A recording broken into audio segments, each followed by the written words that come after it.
السلام علیکم۔ آج ہم یوسف علیہ السلام کی کہانی سنیں گے۔ قرآن مجید میں یوسف علیہ السلام کے قصے کو سب سے بہترین قصہ کہا گیا ہے۔ یوسف علیہ السلام ہاران میں پیدا ہوئے۔ ان کی والدہ کا نام راحیل تھا، والد کا نام حضرت یعقوب علیہ السلام تھا۔ یوسف علیہ السلام کی والدہ راحیل اپنے چھوٹے بیٹے کو جنم دیتے وقت اس دنیا سے انتقال کر گئی۔ یوسف علیہ السلام اور ان کے چھوٹے بھائی کی پرورش ان کی سوتیلی ماں لیا نے کی۔ حضرت لیا یوسف علیہ السلام کی سگی خالہ بھی لگتی تھی۔ حضرت یوسف علیہ السلام جب 7 سال کے ہوئے تو انہوں نے رات میں ایک خواب دیکھا، جو صبح اٹھ کر انہوں نے اپنے ابا سے کہا، بابا جانی، میں نے خواب میں دیکھا ہے کہ چاند تارے مجھے سجدہ کر رہے ہیں۔ یہ سن کر یعقوب علیہ السلام بہت خوش ہوئے۔ انہوں نے کہا، بیٹا، یہ خواب تمہارا سچا ہے، مگر یہ خواب اپنے بھائیوں سے نہ بتانا۔ ممکن ہے کہ یہ خواب سن کر وہ تم سے حسد کرے اور تمہارے خلاف سازش کرے۔ یوسف علیہ السلام کی والدہ کا انتقال ہو چکا تھا، اس لیے یعقوب علیہ السلام اپنے دونوں بچوں سے بہت محبت کرتے تھے۔ اس محبت کو دیکھتے ہوئے ان کے دوسرے بچوں نے ان سے حسد کرنا شروع کر دیا اور یعقوب علیہ السلام سے کہنے، ابا، تم یوسف علیہ السلام سے بہت زیادہ محبت کرتے ہو۔ یوسف علیہ السلام نے کہا کہ میں ابا سے بہت محبت کرتا ہوں۔ یہ سن کر ان کے بھائیوں نے ان کو ابا سے جدا کرنے کی سازش شروع کر دی۔ یعقوب علیہ السلام کے پاس ان کے بچے آئے اور کہنے لگے کہ ابا، آپ ہم پر بھروسہ کیوں نہیں کرتے؟ ہم یوسف علیہ السلام کی حفاظت کریں گے، ہمارے ساتھ اسے جانے دیجیے، ہم اسے جنگل میں لے کے جا کے سیر کر کے آئیں گے۔ یعقوب علیہ السلام نے کہا کہ مجھے ڈر ہے کہ تم غافل ہو جاؤ اور یوسف علیہ السلام کو کوئی بھیڑیا کھا جائے۔ یعقوب علیہ السلام کے بیٹوں نے کہا کہ آپ کو ہم پر بھروسہ نہیں ہے ابا۔ یعقوب علیہ السلام ان کے سامنے کہہ بھی نہیں پا رہے تھے کہ ان پر بھروسہ نہیں ہے۔ یعقوب علیہ السلام کو ان کی سازش کا اندازہ تھا۔ اللہ پہ بھروسہ تھا۔ یعقوب علیہ السلام کو یوسف علیہ السلام کو لے کے جانے کی اجازت انہوں نے دے دی۔ جنگل میں لے کے جا کر یوسف علیہ السلام کو ان کے بھائیوں نے قتل کرنے کی سازش کی۔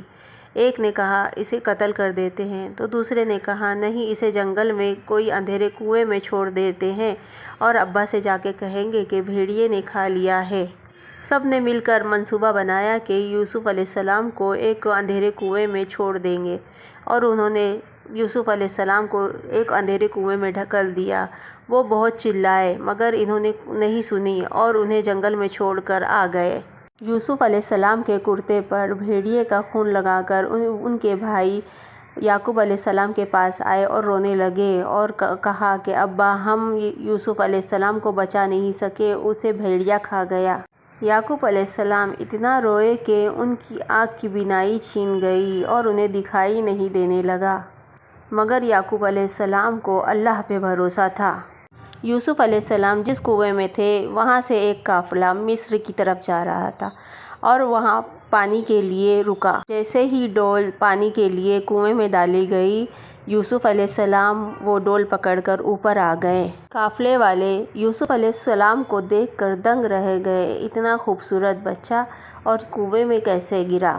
قافلے والوں نے مشورہ کیا کہ اسے ہم مصر لے کے جائیں گے اور وہاں مصر کے بازار میں اسے بیچ ڈالیں گے۔ یوسف علیہ السلام کے بڑے بھائی وہاں دیکھنے کے لیے آئے کہ یوسف علیہ السلام بچے ہیں کہ نہیں۔ انہوں نے دیکھا کہ قافلے والوں نے انہیں کنویں سے نکال لیا۔ قافلے والوں سے ان کے بھائی نے کہا کہ یہ ہمارا غلام ہے۔